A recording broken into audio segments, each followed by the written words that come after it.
Acabei de fazer a minha interligação do esgoto. Vixe, interligação?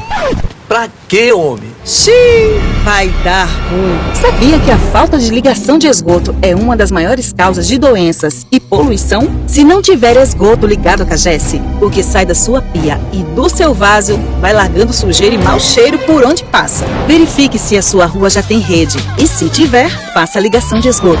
Esgoto. O trato é ficar ligado. Cagesse e Governo do Ceará.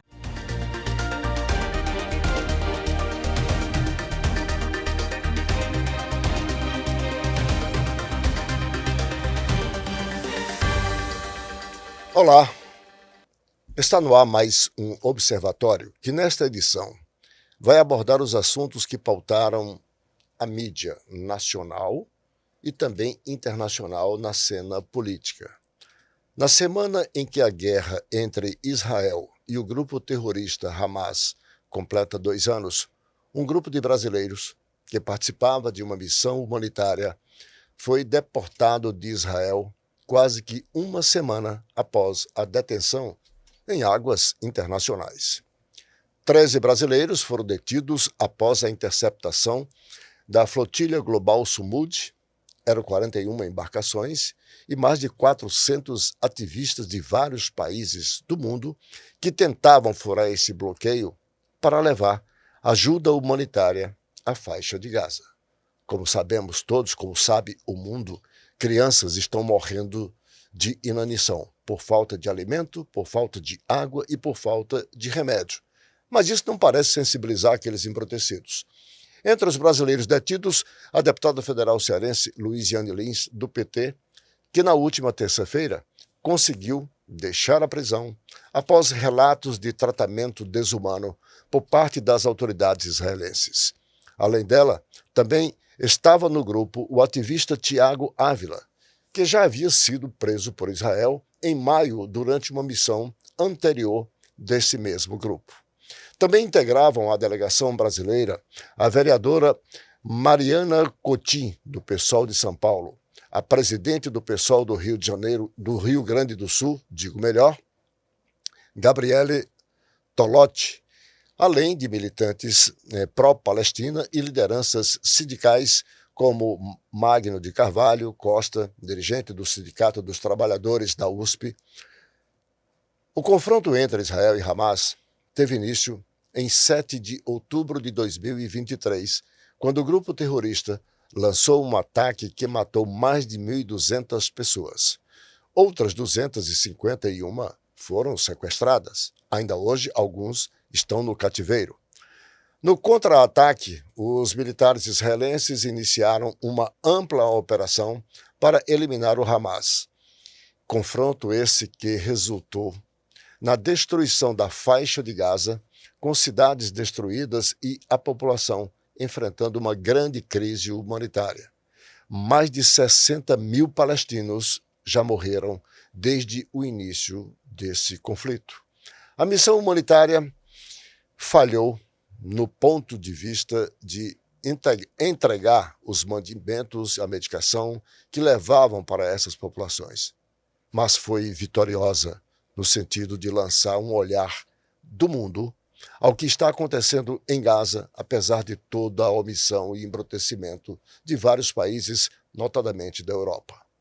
Antes de começarmos o debate, vamos acompanhar o primeiro pronunciamento da deputada federal Luiziane Lins após a deportação.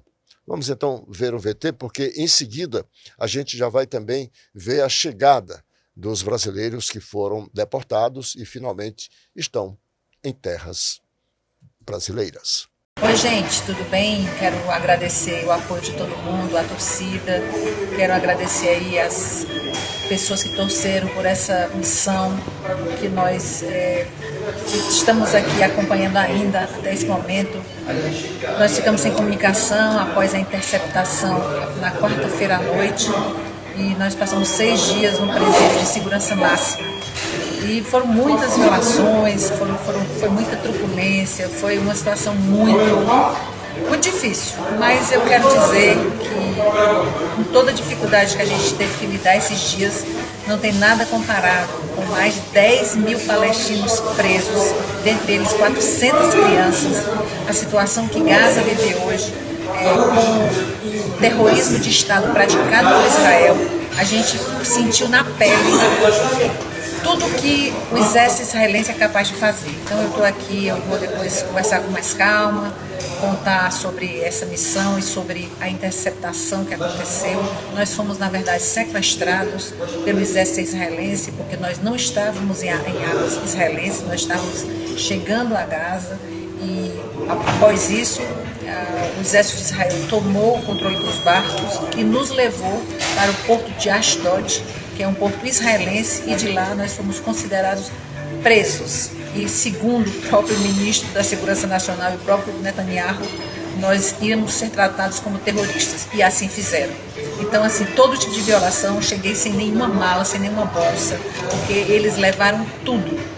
Então, quero só agradecer e, ao mesmo tempo, dizer que nós temos que continuar denunciando o genocídio em Gaza, sim, porque o povo palestino merece viver com dignidade, porque o Estado palestino deve ser criado, e a gente quer agradecer, inclusive, como nós fomos recebidos. Nós estamos aqui na Jordânia, nós fomos recebidos muito bem pelo embaixador Márcio, embaixador aqui da Jordânia, do Brasil aqui na Jordânia. Ele e toda a sua equipe foram muito importantes para nós, o Roberto, o Plínio, né? Nós tivemos aqui pessoas que foram, a Mira, que é uma descendente de palestino que é brasileira, e então foi muito importante o acolhimento que nós recebemos da embaixada.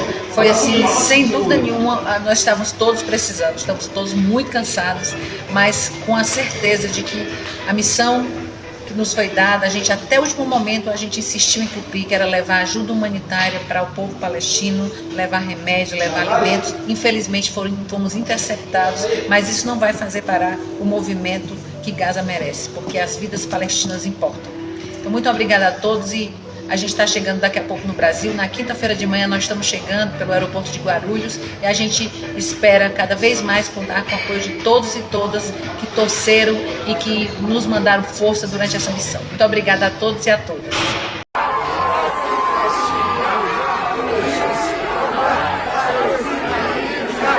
Do rio ao mar, Palestina livre já. Do rio ao mar, Palestina livre já.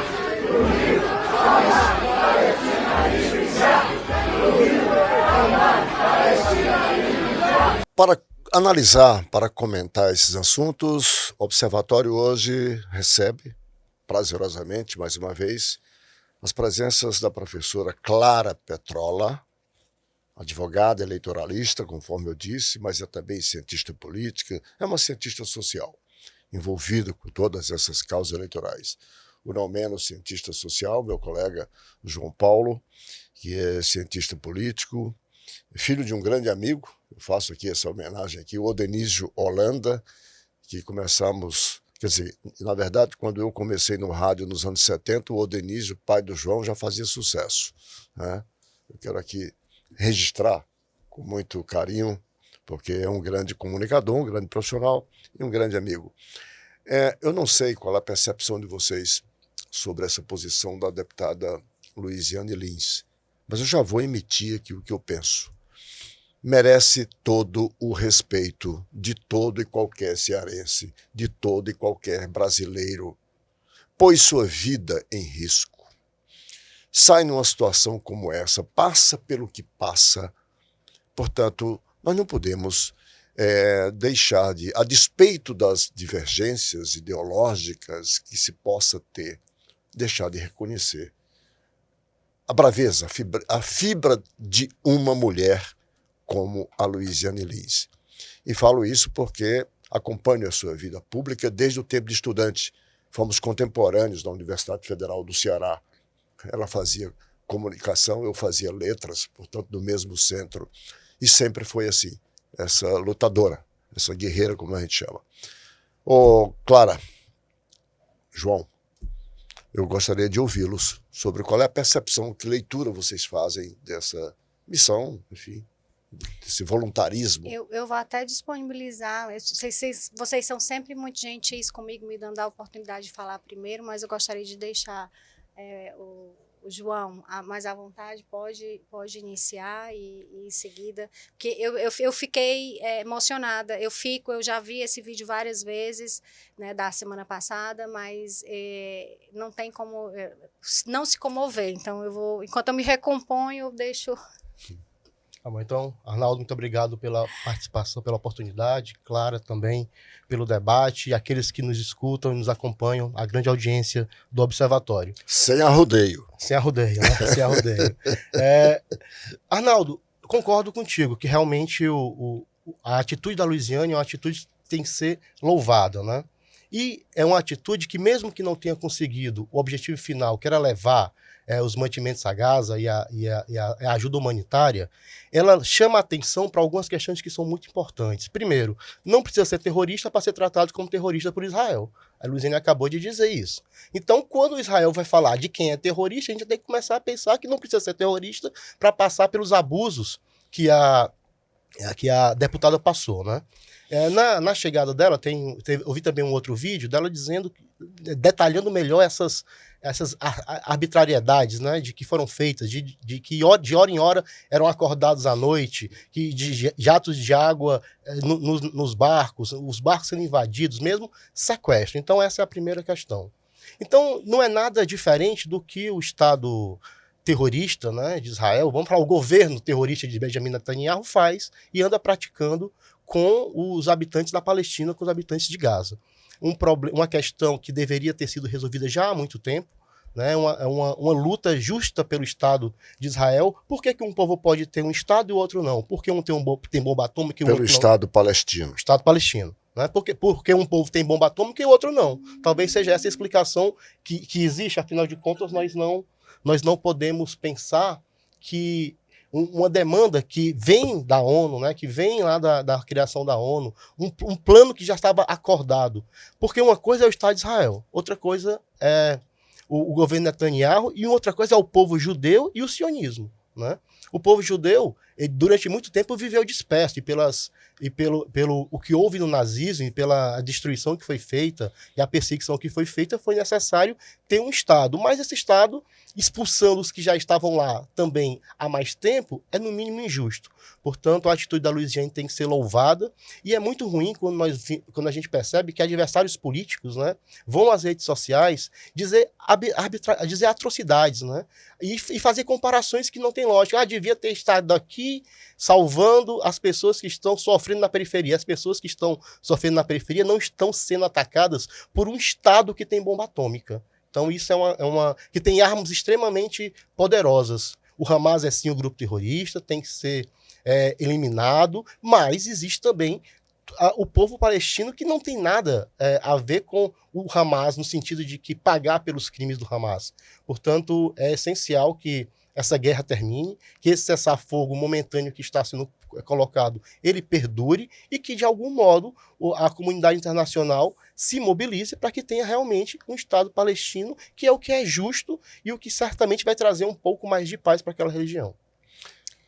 Doutora Clara, Bem, a palavra toda sua. Inicialmente, eu acho que mais do que louvável, é admirável, deveria ser repetido, né, por outros parlamentares, por outras pessoas, para que a situação de Gaza viesse à tona, porque muitas das pessoas com quem eu converso, quando eu falo, né, da Palestina, da situação, as pessoas menosprezam, porque não está sendo transmitido a dor, né, a situação de sofrimento, o genocídio que está acontecendo de fato pelas redes sociais, pela televisão. Então, isso não está chegando à grande massa. Então, poucas pessoas têm conhecimento disso. E a atitude da Luiziane de se dispor, né, a coragem, é uma mulher de coragem, né, de se dispor a estar numa flotilha, a permanecer, porque ali não era confortável, né? Então a gente tem que reconhecer que houve um esforço físico e uma bravura, né? E principalmente de não renunciar a alguns direitos, porque a ela foi ofertado alguns benefícios por ser parlamentar. E ela disse, não, eu estou aqui com um grupo e eu não vou, nós estamos unidos e irmanados. Então, eu acho que passou uma mensagem muito importante para que nós congreguemos, né, em prol de direitos direitos humanos, direitos à alimentação, direitos a medicamentos, vinham dentro da ação, né, humanitária, tinham inclusive brinquedos para crianças. Por quê? Porque é necessário uma situação dessa que a gente pense no psicológico também das pessoas. Então, Arnaldo, olhando por essa perspectiva, não tem como não louvar, e adentrando já um pouquinho do que o João Paulo falou, essa perseguição nas redes sociais é muito preocupante. Eu acho que a gente precisa depois olhar para isso com um olhar mais direcionado, porque tem sido feito muita violência política contra a deputada em relação ao ato dela. O ato de bravura dela em defender os palestinos, nem de longe está trazendo abandono ao governo brasileiro. Pelo contrário, ela está dizendo que nós brasileiros temos coragem, sim. Eu acho que isso precisa ser desfeito, desconstruído, né? E esse é o nosso papel aqui, né, debater e trazer essa reflexão para quem nos assiste e dizer que a gente não pode estar rotulando, né, quem defende a Palestina ou quem defende Israel. A gente precisa defender os direitos humanos, né, tão somente. Por quaisquer ângulo que se possa analisar a questão palestina e o ato de missão humanitária da qual participou a deputada, vai prevalecer, pelo menos a meu sentir, com os meus 70 anos de vida, 50 dos quais como jornalista, a dimensão humana.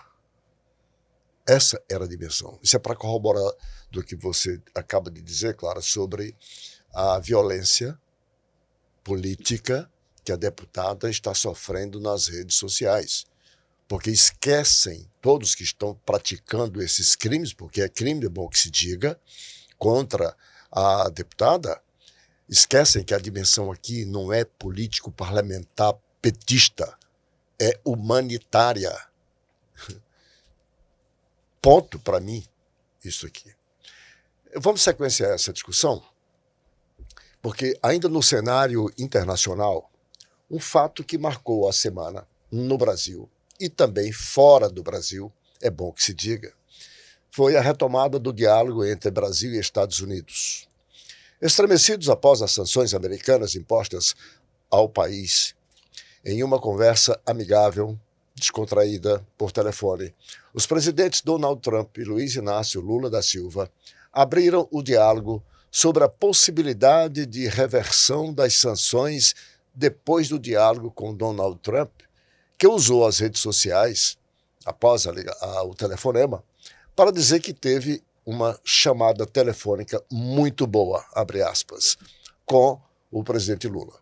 A repercussão política, a partir da abertura desse diálogo e a troca de amabilidades entre Lula e Trump, é mais uma demonstração de derrota do bolsonarismo que nos últimos tempos tem sofrido vários reveses. Agora vamos entrar nessa dimensão político-econômica, porque, em outras palavras, as sanções impostas ao povo brasileiro, não é o governo brasileiro, é o povo brasileiro, é de uma gravidade que você não precisa ser economista para perceber em que isso dará se não houver isso que o presidente Lula acaba de fazer.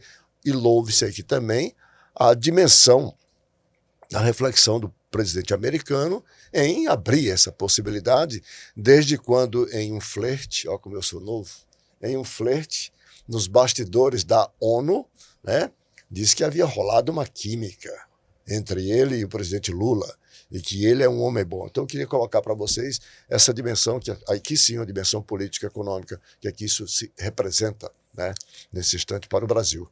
dentro desse cenário de flerte, que já que você trouxe, né, eu acho interessante, porque teve um flerte também do presidente Macron, né, com Lula, e aí a gente viu nas redes sociais, né, nos cenários, e eu acho que o respeito que foi demonstrado à nação brasileira, ao presidente Lula, na sua forma de falar, de se posicionar à ONU, também colaborou muito para que isso viesse a se suceder.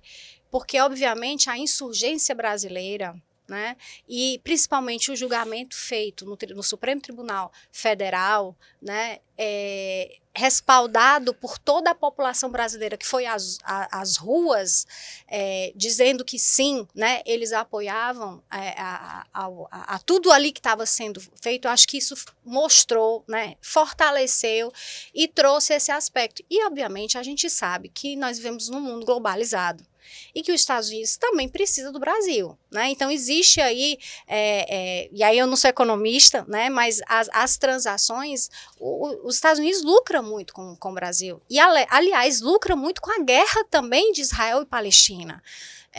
Só voltando um pouquinho, semana passada, se eu não me engano, já foi um acordo de cessar-fogo, já foi, parece-me que, aceito pelo Hamas, e que Israel é que estava ponderando se aceitaria ou não, mas que já havia uma construção, que também demonstra, né, que está havendo um apaziguamento, né? A gente ainda tem a situação da Ucrânia e a Rússia, que está numa situação um pouco mais delicada. Então, o mundo...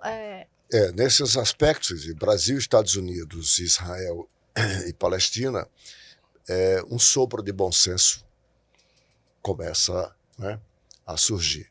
Porque, em suma, isso é bom senso daqueles que governam, né, no caso Netanyahu e o grupo Hamas, que está à frente dali da Palestina. Então, eu quero colocar para você, João Paulo, nessa dimensão, nessa perspectiva, e diga-se, só para reforçar, em nenhum momento da ligação, o presidente Lula deixou de reafirmar a posição de soberania nacional, reafirmando a defesa intransigente da democracia, reafirmando a sua discordância das sanções impostas a autoridades brasileiras, como a suspensão de vistos aos ministros, a seus familiares. É importante.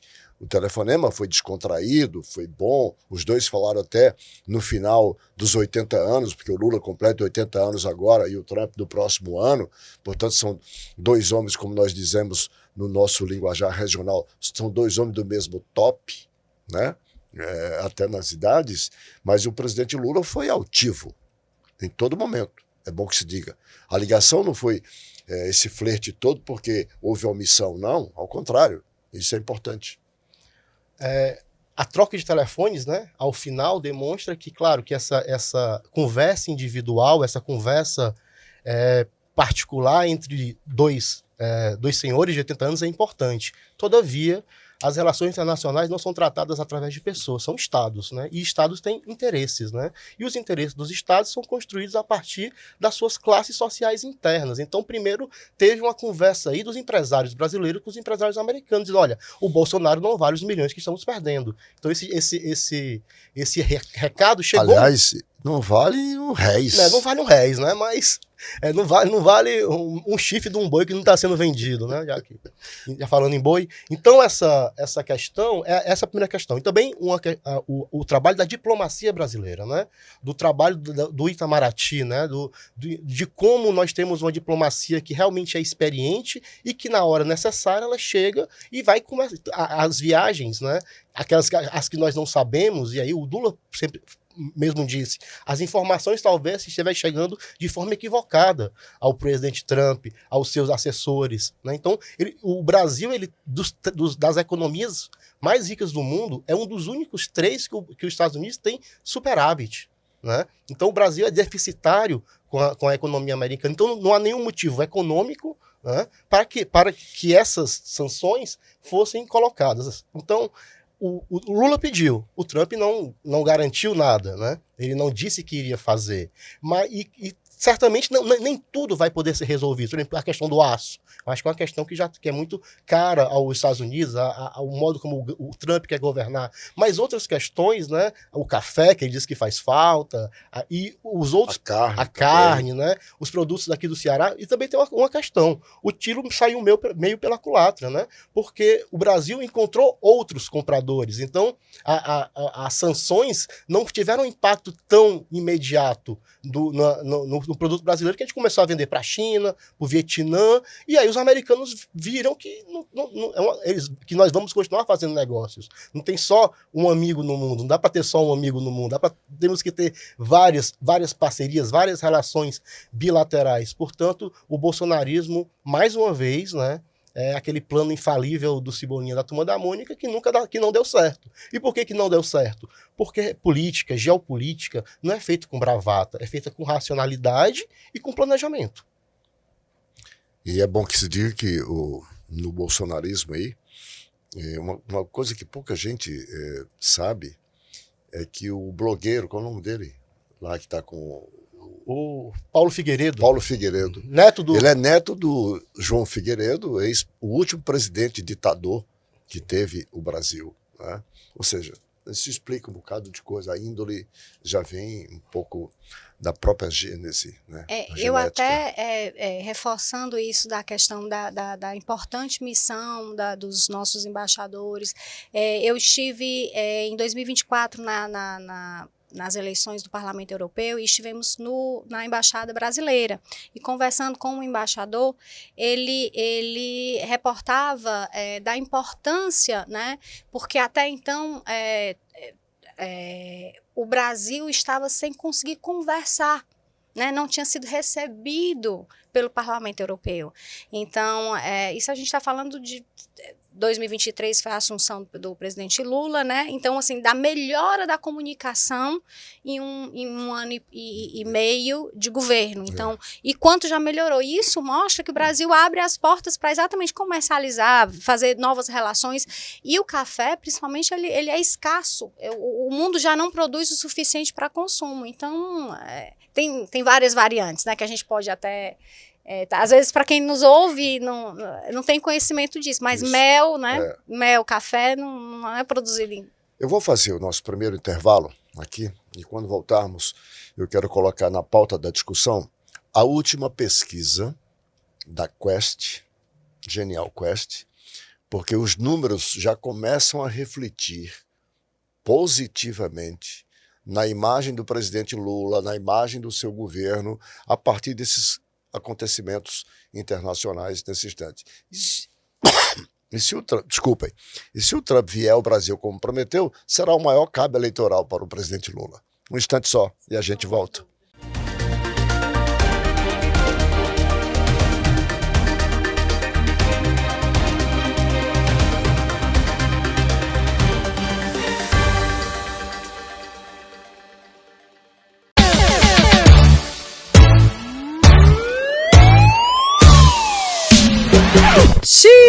Vai dar ruim. Jogar óleo ou resto de comida no ralo só vai dar dor de cabeça. Jogar óleo na pia entope o seu encanamento, causando extravasamento de esgoto.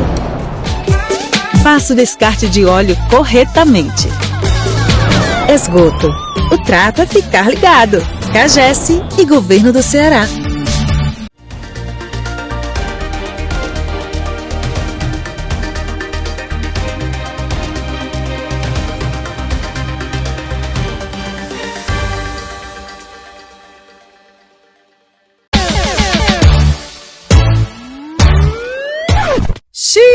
Vai dar ruim. Lixo no vaso sanitário é problema na certa. Jogar lixo no vaso entope as tubulações e ocasiona o extravasamento do esgoto. Lixo que vai certo, não volta. Esgoto. O trato é ficar ligado. CAGES e Governo do Ceará.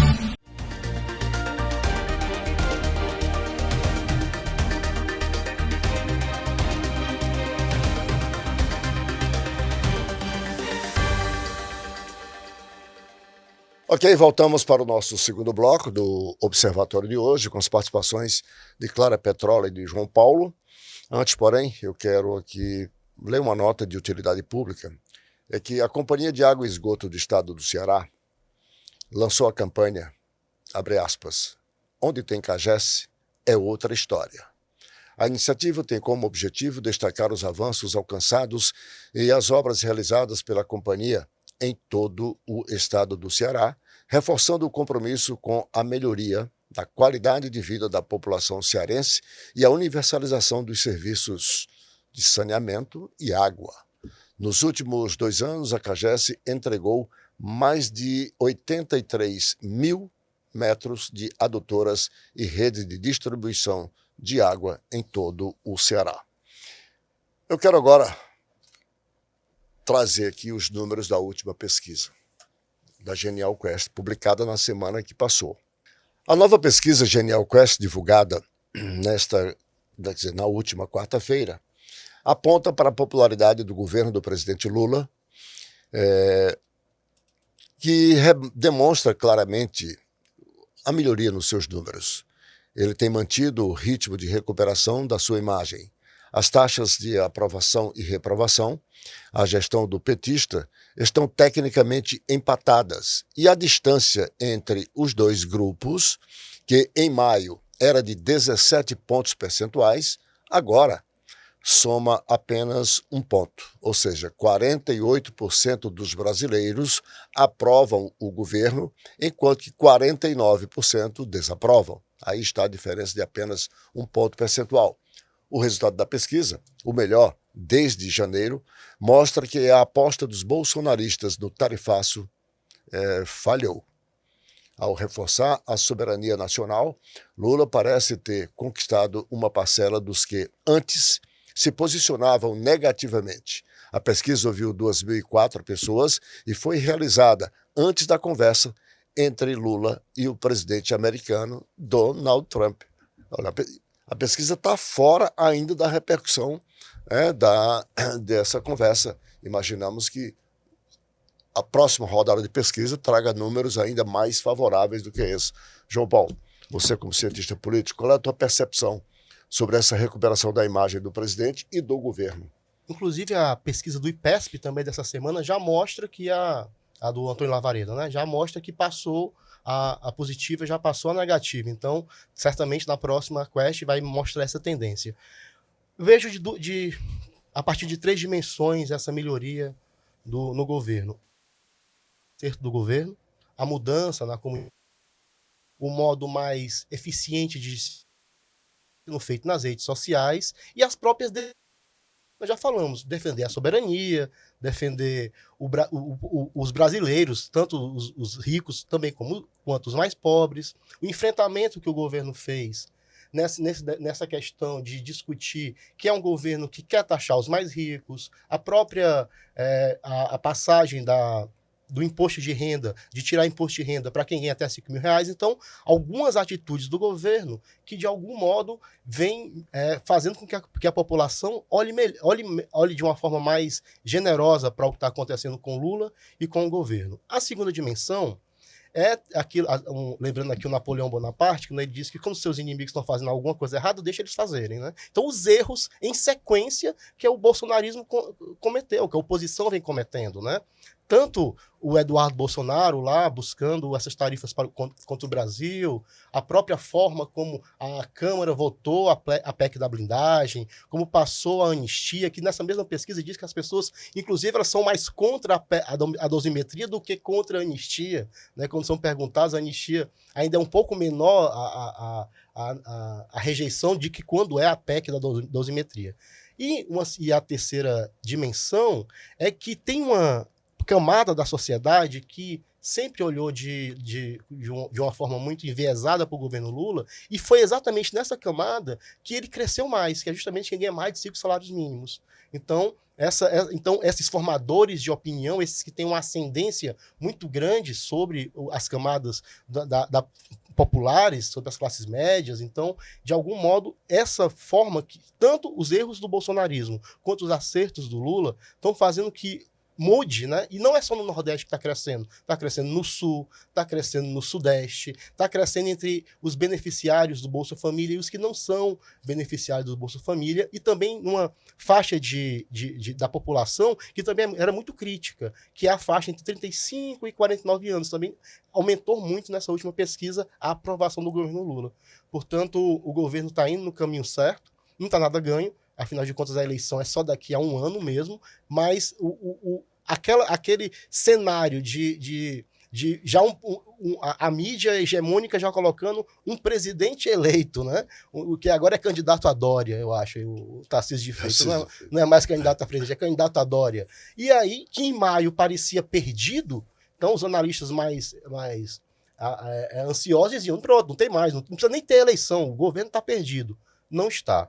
Então, uma coisa que ainda é... Claro que entre os bolsonaristas continuam lá, o Lula não... Mas o que importa não são os bolsonaristas nem os lulistas, é o voto de centro. E nesse voto de centro, aqueles que não dizem aqueles que dizem que nem são lulistas, nem são bolsonaristas, esse voto também cresceu. E esse voto é o voto que vai decidir a eleição em 2026. Não vamos ter mais um presidente ou um governo como o Lula terminou o primeiro mandato dele, o segundo mandato dele, com 80%.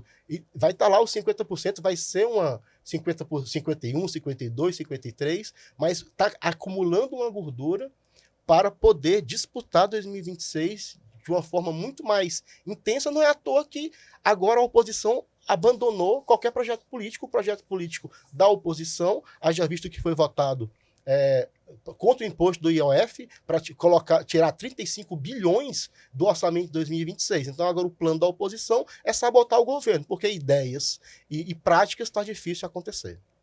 Claro, e para você, qual é a sua percepção sobre esses números, essa recuperação? Assim, uma recuperação, diga-se, em meio a uma crise. Sim. Mas eu acho que é exatamente a sabedoria com a qual o governo e assim algumas mudanças ministeriais foram, eu acho que necessárias e foram tempestivas. Então a gente teve algumas mudanças no Ministério da Saúde, a gente teve mudanças na Secretaria de Relações Institucionais, a gente teve algumas mudanças ministeriais importantes e essas mudanças, Arnaldo, eu acho que favoreceram muito a melhor comunicação entre a presidência e o parlamento. A gente também teve aí a condução da CPMI do INSS, que tem sido conduzida por um parlamentar de extrema direita, mas que tem sido demonstrado que o que aconteceu não aconteceu agora, né? E que está sendo apurado devidamente. Então, eu acho que isso traz muito para a população, principalmente aquele mais distante, exatamente a sensação de que, opa, esse governo está sim verificando onde aconteceu o erro e está procedendo e vai haver a devolução do dinheiro. Isso traz uma segurança para a população, que está também vendo o seu poder de compra melhorando um pouquinho. Então, assim, a gente está vendo isso no supermercado. Está distante ainda, mas é tudo... Nós passamos por 4 anos de desconstrução. Então, agora, reconstruir exige mais tempo, exige mais esforços, mas eu vejo com muito bons olhos, né? Também vejo que o centro, né, tem tentado se posicionar, já inclusive alguns partidos já disseram, olha, tem que abandonar os cargos, alguns parlamentares já se manifestaram exatamente dizendo, não deixo o ministério, vou continuar no ministério, e aí está tendo uma tensão, mas essa tensão não está chegando até a população, de certa forma, está muito ainda, eles estão contornando e aí estão usando panos quentes, então eu acho que essa comunicação melhorou. Se bem que como observador, um observador privilegiado, assim que eu me sinto, da cena política brasileira, a gente precisa estar sempre atento às movimentações políticas dentro do poder legislativo. Na semana que passou, por exemplo, a Câmara Federal, leia-se o Centrão, que negociou com o governo, mas não entregou, derrotou a MP, com a qual o presidente aumentaria a sua arrecadação para poder cumprir com o seu déficit fiscal. O governo está aí com um déficit de quase 20 bilhões. Essa medida provisória que estava em vigência permitia essa recuperação e eles deixaram caducar. Semana que passou. Então, a gente precisa também estar muito atento a essas movimentações, porque essas mudanças ministeriais, essas posições dos partidos, tudo isso mexe com o xadrez, né? Normalmente quando virarmos o ano, que aí sim é o ano eleitoral propriamente dito dessa sucessão. A propósito de Congresso Nacional, a Comissão de Constituição e Justiça, a CCJ do Senado, começou a discutir na última quarta-feira a proposta de emenda à Constituição, uma PEC, que acaba com a escala de 6 dias de trabalho por 1 de descanso, popularmente chamada 6 por 1. Em um acordo com a oposição, antes de o texto ir para a votação, a CCJ realizará uma série de audiências públicas, a proposta, pelo fim da jornada de trabalho com apenas 1 dia de folga na semana. Está travada há 10 anos, diga-se, essa proposta na casa. Através de uma mobilização popular, foram reunidas 1,5 milhão de assinaturas a favor do texto, pressionando assim os senhores no Senado para que a discussão da proposta viesse novamente a plenário. E parece que agora as mulheres, sobretudo em relação às mulheres, vão ter essa vitória, que é mudar essa jornada 6 por 1. Eu queria, Clara, começar com você. Qual é a sua percepção, dado que conhecemos o Congresso Nacional, as relações com o atual governo, o que está em disputa nesse instante, e o significado dessa proposta, a redução, você vai ter aí uma pressão muito grande por parte do comércio, dos empregadores de um modo geral, pela sua não aprovação. Né? Qual é a tua expectativa? Até porque tem a questão financeira, né? Sim, o impacto financeiro que o empresariado vai, obviamente, tentar. E é uma grande força. A gente não pode dizer que não fará grandes pressões. Eu queria estar mais otimista, Arnaldo. Eu gostaria muito de estar mais otimista. Por quê? Porque a gente tinha uma esperança de um código eleitoral sair para as eleições, não saiu, né? Tem essa pressão popular, eu espero realmente que ela venha a acontecer, porque traria exatamente benefícios gigantes, socialmente falando. Mas eu acho que ainda precisa a gente olhar algumas outras tramitações para que a gente possa vir a ver essa aprovação como acontecendo. Realidade. João Paulo, eu quero aqui remontar, inclusive, a uma movimentação recente que fez derrubar a chamada PEC da bandidagem. Mas o povo foi para as ruas, em todas as capitais e grandes cidades do Brasil em um fim de semana. Essas audiências públicas que a CCJ está propondo é coisa para inglês ver. Primeiro porque as pessoas não têm tempo e nem têm essa consciência política de ir para audiências públicas discutir essas questões. Muito menos assistir pela televisão, porque elas são transmitidas. Mas... Acho que ir às ruas pode fazer a diferença. João Paulo, para você. As pessoas não assistem até porque elas estão na escala 6 por 1, né? Elas não têm tempo de poder parar para pensar sobre a política, para viver a política.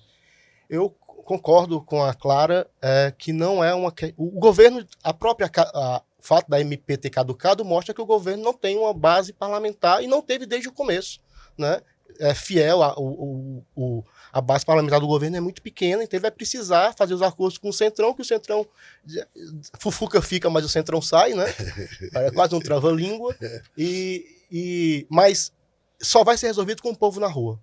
Né? Eu acho que é uma questão que vai ter que necessitar a sociedade organizada, as classes populares, aqueles que sofrem com a jornada 6 por 1, participarem do debate. Então é importante que a população compreenda que quando o governo executivo não tem condições de, no legislativo, ter maioria, essa maioria vai ter que ser conquistada através das ruas. Né? Isso demonstrou na PEC da blindagem, da bandidagem, né? O nome eu acho que é o mais adequado mesmo, e tantas outras questões, né? Contra a anistia meio que parou, a dosimetria deu uma pausa. Então, a mobilização social é que vai garantir se a escala 6x1 vai ser ou não aceita, né? Se vai ou não passar.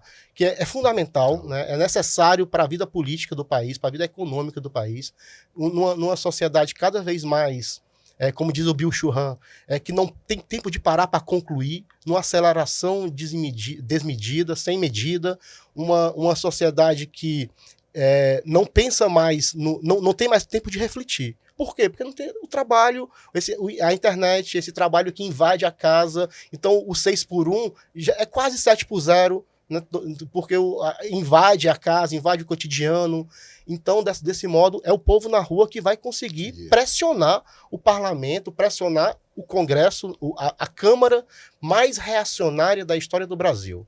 Não estou falando da República, não. Estou falando do Império também. Eu acho até que é uma questão que a gente tem que ser tratada e comunicada como uma questão de saúde pública.